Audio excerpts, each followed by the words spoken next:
আসসালামু আলাইকুম গ্রাম পাগল মানুষজন, আশা করি সকলেই ভালো আছেন। আপনাদেরকে স্বাগত জানাচ্ছি ময়মনসিংহ জেলার ধোবাউড়া উপজেলার ধোবাউড়া সদর ইউনিয়নের তারাইকান্দি গ্রাম থেকে। আজ আমি তারাইকান্দি গ্রামের আনাচে কানাচে ঘুরে বেড়াবো, নিজে দেখব এবং আপনাদেরকে দেখাবো তারাইকান্দি গ্রামের প্রাকৃতিক সৌন্দর্য। সো বন্ধুরা, আমার সাথে ঘুরতে থাকুন এবং উপভোগ করতে থাকুন তারাইকান্দি গ্রামের প্রাকৃতিক সৌন্দর্য। স্বতন্ত্র বৈশিষ্ট্যের মোহনীয় প্রাকৃতিক সৌন্দর্যে ঢাকা বাংলাদেশের প্রত্যেকটি গ্রাম। গ্রামগুলোর অপার সৌন্দর্য একই সঙ্গে নয়নাভিরাম ও বৈচিত্র্যময়। প্রত্যেকটি ঋতুর পরিবর্তনের সাথে সাথে তার পাল্টে যায় নতুন রূপ, নতুন বৈশিষ্ট্য। যদিও ক্রমাগত নগরায়নের ফলে গ্রামের সৌন্দর্য এখন হুমকির মুখে। গ্রামের নানা ঐতিহ্য এবং রূপ আর সৌন্দর্য আর দেখতে পাওয়া যায় না। তবু যা টিকে আছে তা কতটুকু বা উপভোগ করতে পারি আমরা। গ্রামের মনোলোভা সৌন্দর্য অবগাহন করতে তাই তো পল্লী কবি জসিমউদ্দিন আকুল কণ্ঠে ডেকেছিলেন নিমন্ত্রণ কবিতায়। সবুজের চাদরে মোড়ানো অপরূপ সৌন্দর্যের দেশ বাংলাদেশ, এদেশের প্রাকৃতিক দৃশ্য শোভা সকলকে মুগ্ধ করে। বাংলাদেশের প্রাকৃতিক সৌন্দর্যের রূপ খুবই বিচিত্র। এদেশে হাওর বাউর, বিল, নদী, মাঠ ঘাট, আকাশ, পাহাড়, অরণ্য দেখে আমরা মুগ্ধ। পৃথিবীর বৃহত্তম বদ্বীপ বাংলাদেশ প্রাকৃতিক সৌন্দর্যের এক লীলানিকেতন। এদেশে রয়েছে উঁচু নিচু পাহাড়, সুশীতল সাগর, অবারিত মাঠ, সুবিস্তৃত সুনীল আকাশ, যা এক অপূর্ব চিত্রহারী সৌন্দর্যের সৃষ্টি করেছে। নদীবিধৌত সরস ভূমি বলে হয়তো এখনও অনায়াসে অসংখ্য বৃক্ষ জন্মে, যা সবুজের সমারোহের সৃষ্টি করে। সরকারি হিসেবে বাংলাদেশের গ্রামের সংখ্যা প্রায় 70,000-এর মতো। সবচেয়ে বড় গ্রাম হচ্ছে সিলেটের হবিগঞ্জের বানিয়াচং। সবচেয়ে ছোট গ্রাম হচ্ছে তিলইন। তিলইন গ্রামের অবস্থান হচ্ছে কুমিল্লার লালমাই উপজেলার ঘর ইউনিয়নের। সবচেয়ে ছোট এই গ্রামের লোক সংখ্যা মাত্র 38 জন। নদী প্রধান দেশ হওয়ায় বাংলাদেশের অধিকাংশ গ্রামের সাথেই নদীর নিবিড় সম্পর্ক। গ্রামের অধিকাংশ মানুষের জীবন জীবিকার সাথে নদীর সম্পর্ক রয়েছে নিবিড়ভাবে। পদ্মা, মেঘনা, যমুনা, সুরমা, করতোয়া, ব্রহ্মপুত্র সহ 2 শতাধিক নদী বয়ে গেছে অধিকাংশ গ্রামাঞ্চলের বুক চিরে। নদী ছাড়াও রয়েছে হাজারো খাল, বিল, হাওর বাউর।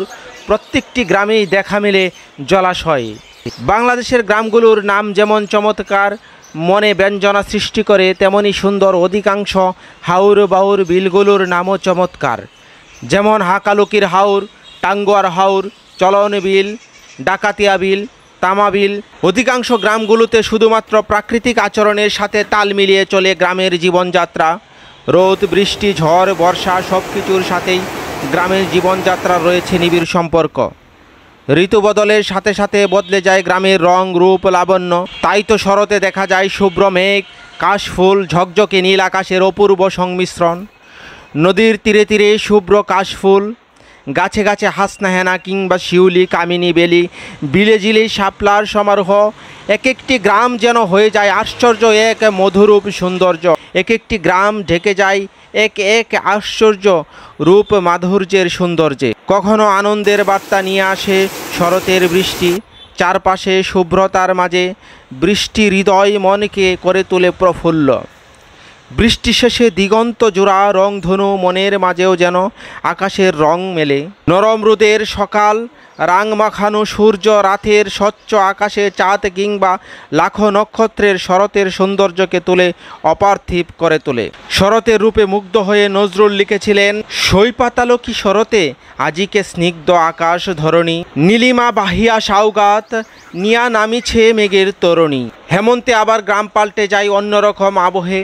নির্মল প্রকৃতি আর দিগন্ত বিস্তৃত মাঠে পাকা ধানের অপরূপ সৌন্দর্যের কিরণে চারপাশে বিচরণ করে সোনালী আভা। কালের বিবর্তনে দিগন্ত জোড়া মাঠ হারিয়ে গেলেও গ্রামের পথে প্রান্তরে হেমন্তের ভাটা পড়েনি আজও। পাতা জড়া এ ঋতুতে ফুটে কামিনী, অপরাজিতা, গন্ধরাজ, মল্লিকা সহ নানা রকম ফুল। নবান্নে উৎসবে পিঠা, পায়েস আর নদী, নালা, খাল, বিলে হাঁটু পানিতে দেখা যায় মাছ ধরার উৎসব। মাঠ জুড়ে পাকা ধানের সোনালী রূপ সৃষ্টি করে হৃদয় ভোলানো আবহে। তবে গ্রামের রূপ সবচেয়ে বেশি পরিবর্তন আসে বর্ষায়। চারদিকে থই থই পানিতে গ্রামগুলো যেন ভেসে থাকে। সে এক অপরূপ দৃশ্য। রিমঝিম বৃষ্টি আর মেঘ বাদলের লুকোচুরিতে প্রাণ ফিরে পায় প্রকৃতি। ডালে ডালে ফুটে দৃষ্টিনন্দন কদম। বৃষ্টি ও বন্যায় ঝকঝকে চকচকে প্রাকৃতিক সৌন্দর্যকে এড়িয়ে যাওয়ার সাধ্য আছে কি কার? তবে সবুজের সমারোহ বাংলাদেশের প্রত্যেকটি গ্রামেরই সাধারণ বৈশিষ্ট্য। ছবির মতন গ্রামগুলো সৃষ্টিকর্তা যেন এঁকেছেন আপন মনের মাধুরী মিশিয়ে। সব গ্রামেই চালতা, বেলি, নয়নতারা, কামিনী, অপরাজিতা, কাঁঠাল চাপা, দোলন চাপা, শিমুল, ঝুমকু জবা, শাপলা, জারুল, ঘাসফুল সহ হাজারো প্রাকৃতিক ফুল গ্রামগুলোর আনাচে কানাচে ঝোপে জারে শোভাবর্ধন করে আপন মহিমায়। মুক্ত আকাশে শোভা ডানা মেলে ঘুরে বেড়ায় শালিক, ময়না, টিয়া, ডাহুক, মাছরাঙ্গা, বক, বউকতা কও, তিথির, চখাচকি, কাঠটুকরা, মোহনচূড়া, মাছরাঙ্গা, পাপিয়া, ফিঙে, তুতা সহ হাজারো কাছাকাছি প্রজাতির পাখি। আম, জাম, কাঁঠাল, লিচু, করমচা, নারকেল, সুপারি, তাল সহ অসংখ্য প্রজাতির গাছ আর লতাপাতার নিবিড় ঘনিষ্ঠতায় গ্রামগুলো মোহনীয়তায় পরিপূর্ণতা দিয়েছে। দেশের যে কোনো গ্রামেই বাঁশঝাড় কিংবা বটের ছায়ায় বসে পাখির কিচিরমিচিরের সাথে একটি লগ্ন আপনার হৃদয়কে হাজার বছর বাঁচিয়ে রাখার জন্য আগ্রহ তৈরি করে। বাংলাদেশের গ্রামগুলো নয়নাভিরাম সৌন্দর্যে ঢাকা থাকলেও বাংলাদেশের গ্রামে পর্যটনের কোনো কার্যকর ধারণা প্রতিষ্ঠিত হয়নি এখনও, যার ফলে দৃষ্টির আড়ালেই থেকে যাচ্ছে গ্রামের নৈসর্গিক সৌন্দর্য আর জীবন বৈচিত্র্য। নগরায়নের প্রভাবে ধীরে ধীরে হারিয়ে যাচ্ছে ঐতিহ্য, হারিয়ে যাচ্ছে সৌন্দর্য। তারপরও সকল প্রতিকূলতা উপেক্ষা করে টিকে থাকা গ্রামীণ সৌন্দর্যকে আমরা চাইলেই উপভোগ করতে পারি। তাই তো আমি বারবার ছুটে যাই বাংলার প্রতি প্রান্তরে, খুঁজে বেড়াই গ্রামের প্রাকৃতিক সৌন্দর্য। নিশ্চিন্তে হারিয়ে যেতে পারি প্রকৃতির কোলে। গ্রামগুলো বেঁচে থাকুক তার আপন মহিমায়, অতুলনীয় সৌন্দর্য আর বৈচিত্র্য ঐতিহ্যগুলো টিকে থাকুক প্রজন্মের পর প্রজন্ম অহংকার হয়ে। ধন্যবাদ সকলকে ভিডিওটি দেখার জন্য। সবাই ভালো থাকবেন। আল্লাহ হাফেজ। আর একটি কথা না বললেই নয়, আমি খুব কষ্ট করে একটি ভিডিও তৈরি করি আপনাদের জন্য।